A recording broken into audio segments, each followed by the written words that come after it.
ಮಧ್ಯಪ್ರಾಚ್ಯ ಯುದ್ಧದಿಂದ ಭಾರತದಲ್ಲಿ ಎಲ್ಪಿಜಿಗೆ ದೊಡ್ಡ ಮಟ್ಟದಲ್ಲಿ ಸಮಸ್ಯೆ ಎದುರಾಗಿದೆ. ಗ್ಯಾಸ್ ಟ್ರಬಲ್ ಎದುರಾಗಿದೆ.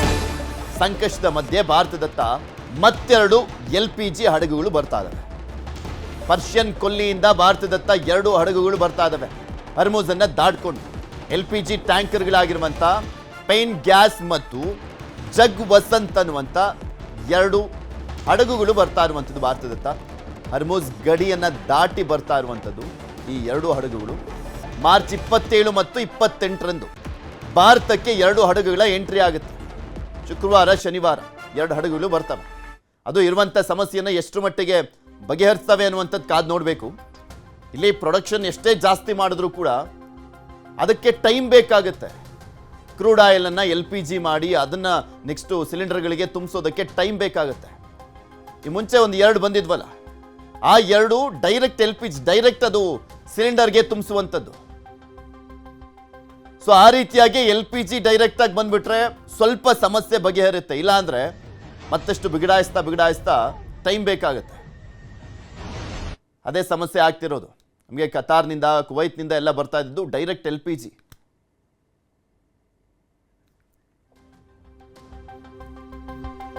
ಕಮರ್ಷಿಯಲ್ ಗ್ಯಾಸ್ ಪೂರೈಕೆಯಲ್ಲಿ ಹೆಚ್ಚಳ ಮಾಡಲಾಗಿದೆ. ಇಂದಿನಿಂದ ಪ್ರತಿದಿನ 16,105 ವಾಣಿಜ್ಯ ಸಿಲಿಂಡರ್ ಪೂರೈಕೆ ಮಾಡಲಾಗ್ತಾ ಇದೆ.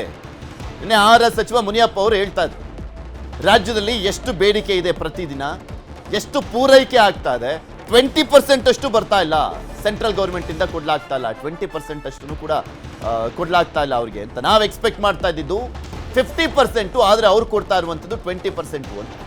ಯಾವುದಕ್ಕೆ ಎಷ್ಟು ಅಂತ ಕ್ಲಿಯರ್ ಮಾಡಿದೆ ಸರ್ಕಾರ, ಆದರೆ ವಿತರಣೆ ಬಗ್ಗೆ ಮಾರ್ಗಸೂಚಿ ಇಲ್ಲ. ಯಾರಿಗೆ ಅಂದರೆ ಯಾವ್ಯಾವ ಕ್ಷೇತ್ರಕ್ಕೆ ಎಷ್ಟು ಅಂತ ಹೇಳಿದ್ದಾರೆ, ಆದರೆ ಯಾವ್ಯಾವ ಜಿಲ್ಲೆ ಅಲ್ಲಿ ಯಾರ್ಯಾರಿಗೆ ಎಷ್ಟು ಅನ್ನುವಂಥದ್ರ ಬಗ್ಗೆ ಯಾವ ಮಾನದಂಡ ಅಂತ ಕ್ಲಾರಿಟಿ ಇಲ್ಲ. ಗೊಂದಲದ ಗೂಡಾಗಿರುವಂಥದ್ದು ವಾಣಿಜ್ಯ ಗ್ಯಾಸ್ ವಿತರಣೆ. ರಾಜ್ಯದಾದ್ಯಂತ 1.18 ಲಕ್ಷಕ್ಕೂ ಅಧಿಕ ಹೋಟೆಲ್ಗಳಿದ್ದಾವೆ. ಅಂದರೆ 1,18,000ಕ್ಕೂ ಅಧಿಕ ಹೋಟೆಲ್ಗಳಿರುವಂಥದ್ದು ಇಡೀ ರಾಜ್ಯದಾದ್ಯಂತ. ಬೆಂಗಳೂರಿನಲ್ಲೇ 35ರಿಂದ 40,000 ಹೋಟೆಲ್ಗಳಿದ್ದಾವೆ. ಬೀದಿ ಬದಿ ಹೋಟೆಲ್ಗಳು, ವ್ಯಾಪಾರಿಗಳ ಕತೆ ಏನು? ಯಾಕೆಂದರೆ ಇಲ್ಲಿ ದೊಡ್ಡವರಿಗೆ ಸಿಕ್ಕಿಬಿಡುತ್ತೆ. ಯಾಕೆಂದರೆ ದೊಡ್ಡ ಹೋಟೆಲ್ಗಳು ಸ್ಟಾಪ್ ಆಗಿರುವಂಥದ್ದು ನೀವು ನೋಡಿಲ್ಲ. ಅವರಿಗೆ ಅದು ಹೆಂಗೆ ಸಪ್ಲೈ ಆಗ್ತಾ ಇದೆಯೋ ಏನೋ ಎತ್ತ ಅನ್ನುವಂಥದ್ರ ಬಗ್ಗೆ ಹಿಂದೆ ಒಂದು ಸ್ಟೋರಿಯನ್ನು ಮಾಡಿದ್ವಿ. ರಾತ್ರಿ ಹೋಗಿ ಸಪ್ಲೈ ಆಗ್ತಾ ಇದೆ ಅನ್ನುವಂಥದ್ರ ಬಗ್ಗೆ. ಬಟ್ ಪಾಪ ಸಣ್ಣ ಪುಟ್ಟ ವ್ಯಾಪಾರಿಗಳಿಗೆ, ಸಣ್ಣ ಪುಟ್ಟ ಹೋಟೆಲ್ನವ್ರಿಗೆ, ಅವ್ರಿಗೆ ಸಪ್ಲೈ ಆಗ್ತಾ ಇಲ್ಲ. ಅವ್ರಿಗೆ ಸಿಗಬೇಕಾಗಿದೆ, ಅವ್ರಿಗೆ ಸಿಗುತ್ತಾ ನೋಡಬೇಕು. ಯಾಕೆಂದರೆ ನಿನ್ನೆಯಿಂದಲೇ ಸಪ್ಲೈ ಆಗ್ಬಿಡುತ್ತಪ್ಪ 50% ಅಂತ ಹೇಳ್ತಾ ಇದ್ರು. ನಾನು ಹೇಳ್ತಾ ಇದ್ದೆ, ಲೆಕ್ಕ ಕೊಡ್ತಾ ಇದ್ದೆ. ಬರೀ ಬೆಂಗಳೂರು ಒಂದಕ್ಕೆ ಪ್ರತಿದಿನ 22,000 ಸಿಲಿಂಡರ್ ಬೇಕು ಅಂತ. ಪ್ರತಿದಿನ, ವಾರಕ್ಕಲ್ಲ ಅಥವಾ ತಿಂಗಳಿಗಲ್ಲ, ಪ್ರತಿದಿನ 22,000 ಸಿಲಿಂಡರ್ ಬೇಕು. ಅದಕ್ಕೆ 50% ಅಂತ ಎಕ್ಸ್ಪೆಕ್ಟ್ ಮಾಡಿದ್ರು ಒಂದು 11,000ನಾದ್ರೂ ಬೇಕಾಗುತ್ತೆ. ಅದರ 25% ಕೂಡ ಪೂರೈಕೆ ಆಗ್ತಾ ಇಲ್ಲ. ಇದ್ರ ಬಗ್ಗೆ ಇನ್ನಷ್ಟು ಮಾಹಿತಿಯನ್ನು ಕೊಡ್ತಾ ಹೋಗ್ತಾರೆ ನಮ್ಮ ಪ್ರತಿನಿಧಿ ಪ್ರಗತಿ ಶೆಟ್ಟಿ. ನಮ್ಮ ಜೊತೆ ನೇರ ಸಂಪರ್ಕದಲ್ಲಿ ಜಾಯಿನ್ ಆಗಿದ್ದಾರೆ. ಪ್ರಗತಿ, 16,000 ಪ್ರತಿದಿನ ಬರ್ತಾ ಇದೆ. ನಮಗೆ ಡಿಮ್ಯಾಂಡ್ ಇದ್ದಿದ್ದು 50% ಆದರೂ ಬೇಕು ಅಂತ, ಆದರೆ ಅದು ಎಲ್ಲಿಗೂ ಕೂಡ ಸಾಲ್ತಾ ಇಲ್ಲ.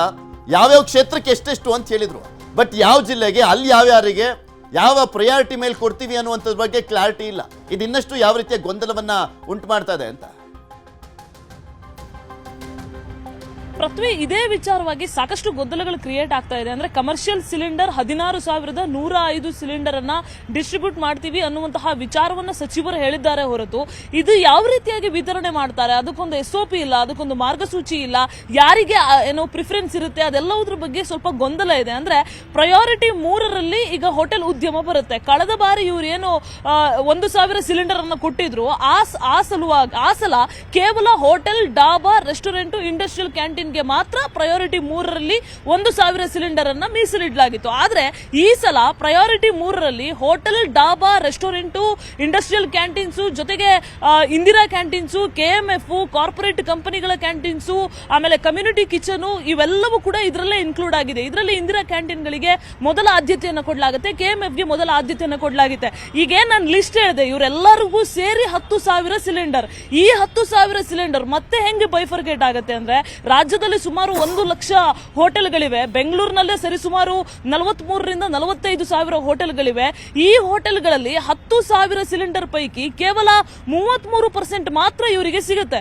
33% ಅಂದ್ರೆ ಅಗೈನ್ ಅಲ್ಲಿ 3,300 ಸಿಲಿಂಡರ್ ಆಯ್ತು. ಸೊ ಈ 3,300 ಸಿಲಿಂಡರ್ ನ ಯಾವ ರೀತಿ ವಿತರಣೆ ಮಾಡ್ತಾರೆ ಅನ್ನೋದು ಗೊಂದಲ. ಸಚಿವರು ಸುದ್ದಿಗೋಷ್ಠಿಯಲ್ಲಿ ಹೇಳಿದ್ರು, ಯಾರಿಗೆ ಕಮರ್ಷಿಯಲ್ ಗ್ಯಾಸ್ ಸಿಲಿಂಡರ್ ಬೇಕು ಅವರು ಗೇಲ್ ಜೊತೆ ರಿಜಿಸ್ಟರ್ ಆಗಬೇಕು. 1 ವಾರದ ಒಳಗಡೆ ಗೇಲ್ ಕಂಪನಿಯಲ್ಲಿ ರಿಜಿಸ್ಟರ್ ಆದವರಿಗೆ ಮಾತ್ರ, ಯಾರು ನೋಂದಣಿ ಆಗ್ತಾರೆ ಅವರಿಗೆ ಮಾತ್ರ ಸಿಲಿಂಡರ್ ಸಿಗುತ್ತೆ.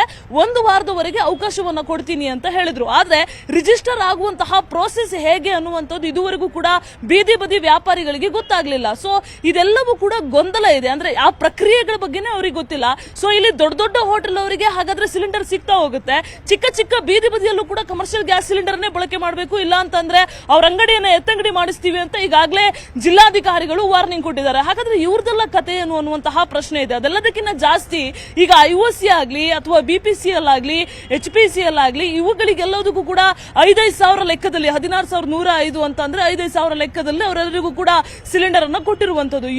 ಇವರ ಡಿಸ್ಟ್ರಿಬ್ಯೂಟರ್ ಗಳಿಗೆ ಯಾವ ರೀತಿಯಾಗಿ ವಿತರಣೆ ಮಾಡ್ತಾರೆ, ಅಲ್ಲಿಂದ ಈ ಉದ್ಯಮದವರಿಗೆ ಹೆಂಗ್ ಸಿಗುತ್ತೆ, ಇದು ಯಾವುದ್ರ ಬಗ್ಗೆನೂ ಸ್ಪಷ್ಟವಾದಂತಹ ಚಿತ್ರಣ ಇಲ್ಲ. ಸಚಿವರನ್ನ ಕೇಳಿದ್ರೆ 1 ವಾರ ಕಾಯಿರಿ, ಮುಂದಿನ ಪ್ರೆಸ್ ಮೀಟ್ ಅಲ್ಲಿ ಹೇಳ್ತೀನಿ ಅಂತ ಹೇಳ್ತಾ ಇದ್ದಾರೆ. ಸೊ ಇದೆಲ್ಲದಕ್ಕೂ ಒಂದು ಕ್ಲಾರಿಟಿ ಕೊಡಬೇಕು ಅಂತ ಹೋಟೆಲ್ ಉದ್ಯಮದವರು ಕೂಡ ಆಗ್ರಹಿಸ್ತಾ ಇರುವಂತದ್ದು. ಪೃಥ್ವಿ. ಓಕೆ, ಧನ್ಯವಾದ ಪ್ರಗತಿ ನಿಮ್ಮೆಲ್ಲ ಮಾಹಿತಿಗಾಗಿ.